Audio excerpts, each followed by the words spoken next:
Hi friends, అందరూ ఎలా ఉన్నారు? ఇప్పుడు మనం చూడబోయేది పైనాపిల్ తొక్కను ఎలా రిమూవ్ చేయడం అనేది. ఇప్పుడు చూసుకోవచ్చు, ఒక చక్కనైన పైనాపిల్ను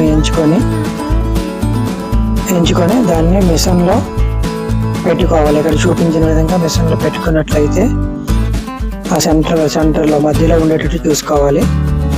చెక్ చేసి మీకు మళ్ళీ డౌట్ వస్తే మళ్ళీ ఒకసారి తెరిచి చూసి పెట్టుకోవచ్చు. కరెక్ట్గాను ఇలా చూసి పెట్టుకున్నట్లయితే ఆ తర్వాత 2 బటన్స్ని క్లిక్ చేయడం ఉంటుంది. సెల్ఫ్ సర్వీస్ అనమాట. ఇది 2 బటన్స్ ప్రెస్ చేసినట్లయితే ఈ మిషన్ ఆటోమేటిక్గా ముందుగా డబ్బాను కిందన పెడితేనే అది మిషన్ ఆన్లోకి వస్తుంది, లేదంటే ఆఫ్లో ఉంటుంది. ఇప్పుడు డబ్బాను పెట్టుకొని దాంట్లో మిషన్ని ఆన్ చేయాలి. అప్పుడు అది చూపించిన విధంగా ఇట్లా సెన్సిటివ్గా కట్ చేసి తొక్కనంతా తొలగించి గుజ్జును మాత్రం డబ్బాలో పడేస్తుంది. చాలా అద్భుతంగా ఉంటుంది మిషన్.